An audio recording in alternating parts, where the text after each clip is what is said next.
In the world of Dune, set in a futuristic era shaped by intergalactic exploration, a feudal economic structure has made a comeback.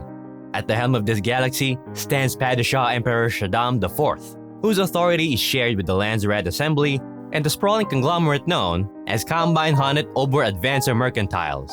This corporation is collectively owned by noble houses, which carve up the galaxy into fiefdoms, each governing a principal planet and reaping the economic rewards of its industries. Central to this intricate system is melange, affectionately dubbed spice, a potent substance serving as dual roles as both a recreational hallucinogen and a life-extending elixir with an array of health benefits. Additionally, spice serves as a crucial ingredient in the production of various goods. The entire economic engine of Dune hinges upon spice, with control over its trade representing the swiftest route to acquiring political influence and economic affluence. Dune, Part 1 commences with House Atreides assuming governance of Arrakis, a desert world concealing valuable spice reservoirs beneath its harsh terrain. Water scarcity prevails, and the colossal sandworms that traverse the vast deserts pose threats to all life forms. The planet is inhabited by the Freemen, indigenous people who have adapted to the dry environment and revere the sandworms as deities. Throughout generations, Arrakis has functioned as a feudal colony, primarily focused on spice production, fueling perpetual tensions between the Freemen and the ruling houses, aided by the intergalactic military force known as the Sardaukar. Duke Leto Atreides, alongside his family, embarks on the oversight of Arrakis' spice mining operations, aspiring to bring stability to the planet. However, decades of political intrigue and strife among various factions hinder his efforts, making peace appear unattainable. Despite the formidable challenges of life on Arrakis, the money-making prospects of the spice trade render the planet highly coveted.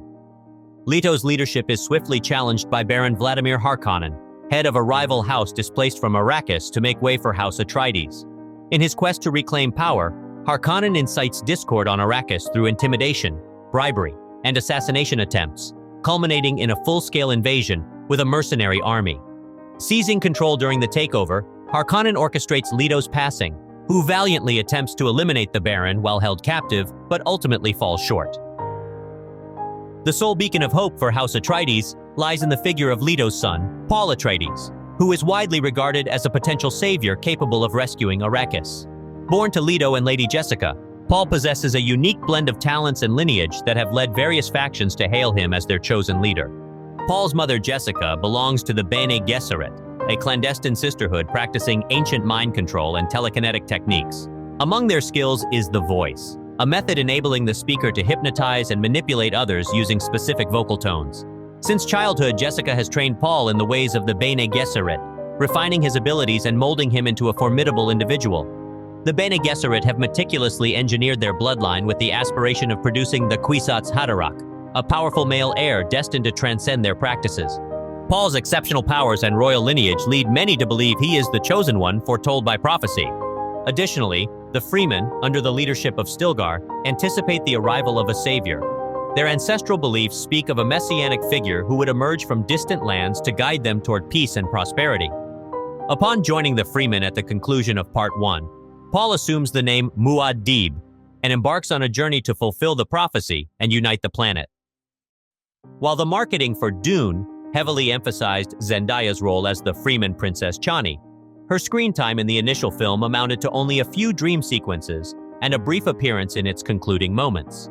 However, her expanded cameo in Part 1 set the stage for her to emerge as a significant co-lead in Part 2. Paul initially encounters Chani through a series of visions while testing the boundaries of his Bene Gesserit abilities. Upon seeking refuge in the desert with Jessica and encountering the Freeman, she becomes one of his earliest acquaintances. Aligned with the prophecy-laden mythology of Dune, their innate metaphysical connection implies that they are integral to each other's destinies. Chani, possessing her own prowess as a skilled warrior and adept at surviving the harsh desert conditions, assumes the responsibility of guiding Paul and Jessica into Freeman society and instructing them in tribal customs. The blossoming romance between Chani and Paul holds the potential to serve as the catalyst for uniting the planet. At the conclusion of the initial film, Paul and Jessica flee the capital amid Harkonnen's brutal overthrow, finding themselves stranded in the desert. Encountering Stilgar and Chani, Paul embraces what he perceives as his destined role to lead the Freemen.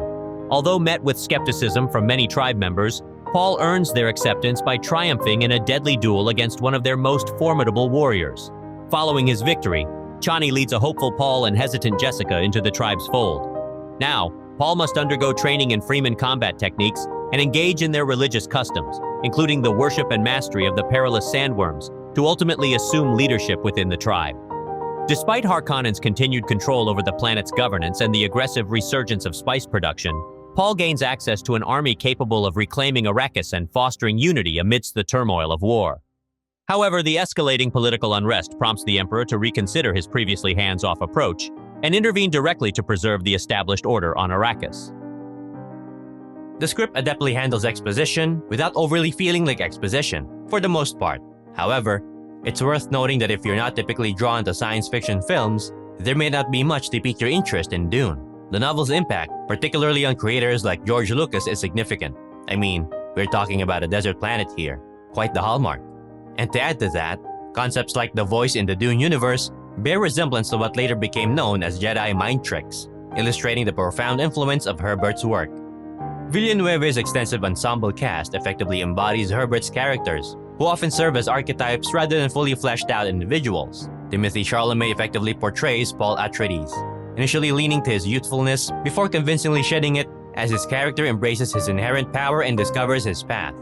Oscar Isaac brings a sense of nobility to the role of Duke Leto, Paul's father, while Rebecca Ferguson strikes a balance between enigmatic and fierce as Jessica, Paul's mother. Zendaya shines as Chani, surpassing expectations in her portrayal. Additionally, Sharon Duncan Brewster delivers a commanding performance as the ecologist Kynes, a departure from the character's depiction in Herbert's novel. The standout feature of this film is undeniably the breathtaking beauty and meticulous attention to detail evident in the cinematography and visual effects. In the desert sequences, we are treated to stunning imagery of the sun rising and setting, capturing the interplay of light and shadow that accentuates the character's surroundings. Even in the scenes set on Atreides' home planet, every shot is meticulously composed, with Paul framed against the backdrop of rolling hills and vast expanses. The desert, similar to its namesake dunes, plays a pivotal role in the film. It's portrayed as vast, seemingly desolate, yet teeming with its own unique ecosystem. From the sandworms inhabiting one area to the freemen dwelling in another, the desert serves as both a backdrop and a character in its own right.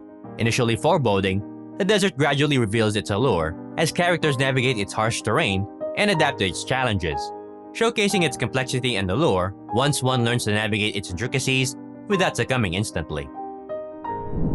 As thanks for watching the whole video, here's a picture of a cute puppy. And if you have a movie or TV show that you want us to cover, just comment it down below. We'll make a video of it in the future. Don't forget to like and subscribe. Check out our playlist for more recaps.